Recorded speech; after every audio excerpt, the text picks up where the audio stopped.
So what do you do when a massive nationwide movement just stops? In 1922, India's freedom struggle hit that exact wall. But out of that chaos, a pretty radical new idea emerged. Today, we're going to dive deep into the story of the Swaraj Party. It's this fascinating tale of brilliant leaders who decided to challenge the system not from the outside, but from the very belly of the beast. Now, if you're a UPSC aspirant or really just anyone interested in modern Indian history, this is one chapter you absolutely have to understand. All right, so here's our game plan. First, we'll set the scene. What did India look like right after the non-cooperation movement? Then, we'll get into the huge debate that split the Congress right down the middle. After that, we'll watch the Swaraj Party actually come to life and see how they stormed the legislative councils. We'll also cover how they eventually made peace with the Congress, and finally, we'll look at why the party's influence faded. Let's jump right in. I want you to just picture it. It's 1922. The incredible energy of the non-cooperation movement, this powerful wave that had brought millions of Indians together, it's just gone. After the violence at Chauri Chaura, the whole thing gets called off. All that momentum just vanishes, and what's left is this feeling of, well, what now? The country's kind of in a state of shock, and the air is just thick with uncertainty. And then, just when you think things can't get worse, a huge blow. In March 1922, Mahatma Gandhi himself is arrested. I mean, think about it. The general of the army has just been captured. The troops are in total disarray. That was the Indian National Congress at that moment, the main force of the freedom struggle, completely rudderless in the middle of a political storm. The one question on everybody's mind was deafening. What do we do now? A crisis like this, it forces you to take a hard look in the mirror. And that's exactly what happened. It kicked off one of the biggest, most important debates in the entire history of the Congress. It was a real battle of ideas, a deep disagreement about the best way to get to freedom. The question at its heart was simple, but man, the stakes were huge. Do we keep boycotting from the outside, or do we charge in and fight the empire from within its own halls of power? So one group emerged, leading the charge for a new strategy. They were called the Pro-Changers, and these were the guys who would soon become the Swarajists. And we're talking about political heavy hitters here. People like C.R. Das, an absolute giant in the legal world with a fiery nationalist spirit, and Motilal Nehru, a brilliant strategist. Their argument was pretty straightforward. Boycotts have gotten us this far, but now it's time for a new, bolder game plan. But on the other side of the ring, you had the No-Changers. These were the die-hard Gandhian loyalists. For them, the idea of entering the British councils wasn't just a change in tactics. It was a sellout. It was compromising with the very system they wanted to tear down. They were convinced the real fight wasn't in some fancy government building, but out in the villages with the people. Okay, let's really break this down because this is where it gets interesting. You're looking at two totally different playbooks for freedom. The Pro-Changers wanted to get inside the legislature. Their motto was end or mend. They weren't going in to cooperate. They were going in to be a wrench in the works, to use the system, to break the system, and show everyone it was a sham. But the No-Changers? They pointed to the grassroots. They said real freedom, real Swaraj, comes from the bottom up, through something they called constructive work. And this wasn't just talk. It was a real plan. Get people spinning their own cloth with the charkha for economic freedom, build Hindu-Muslim unity, fight against untouchability. For them, that was how you build a nation strong enough for the next big fight. So all this tension had been bubbling under the surface for months. And in December 1922, at the big annual Congress session in Gaya, it all came to a head. This wasn't just another meeting. This was a showdown, a face-off that was literally going to decide the next chapter of the freedom struggle. And the verdict came in. The No-Changers, with their strong Gandhian principles, they won the vote. The idea of entering the councils was shot down, officially rejected. For the Pro-Changers, you have to understand, this wasn't just losing a vote. It was a total shutdown of their entire vision for the future. But did the Pro-Changers just pack their bags and go home? No way.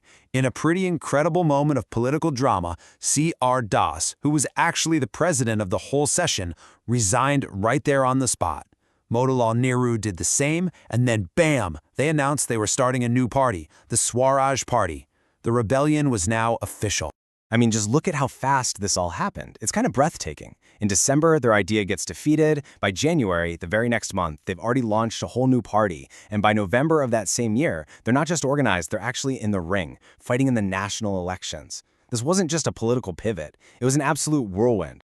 All right, so the Swarajists made their big move. They threw down the gauntlet. But it's one thing to start a party, right? It's another thing to actually win. The 1923 elections were going to be the ultimate test. Could their risky strategy actually work? The whole country was watching. And the results? They were a political earthquake. 42. They won 42 out of 101 elected seats in the Central Legislative Assembly.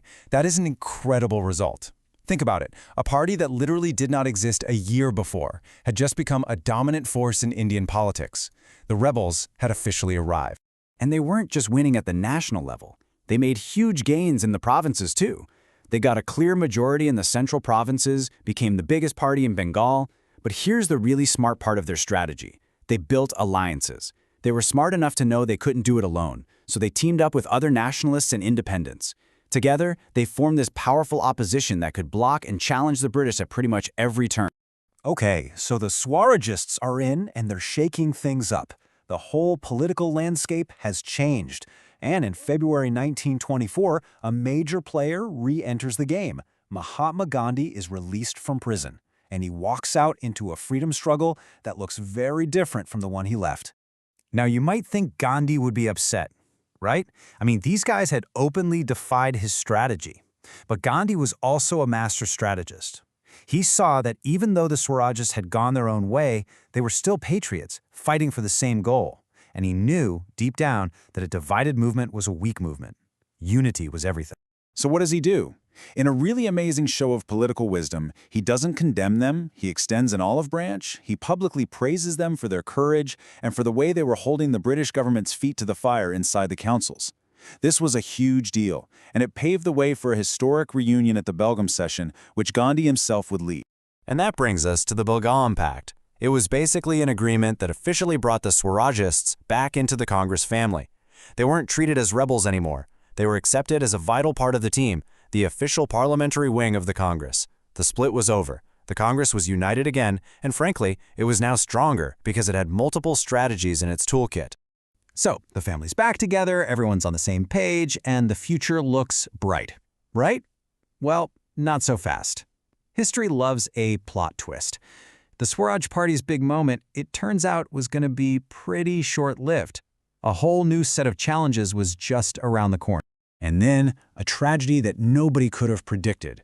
In June 1925, C.R. Das, the absolute heart and soul of the Swaraj Party, passed away. This was a devastating, crippling blow. He wasn't just their leader, he was the glue holding the entire thing together. His death left a vacuum that was just impossible to fill. And without that glue, the party started to crack. Old disagreements came back to the surface. Different factions started pulling in different directions. On top of that, rising communal tensions across India started to pull focus away from the work in the councils. By the time the 1926 elections came around, the party that had once made the British Raj tremble had lost its spark. Its members, slowly but surely, just melted back into the mainstream Congress. So that leaves us with the big question, doesn't it? What's the final verdict on the Swaraj Party? Were they the innovators who kept the fight going during a dark time? Or was their whole council entry experiment just a detour from the real path of mass protest? Honestly, there's no easy answer here. But what their story really shows us is that the road to freedom is never a straight line. It's messy, it's full of debates and splits and bold experiments. And in that incredible journey, the Swaraj Party, for one brief, shining moment, played a part that we should never forget.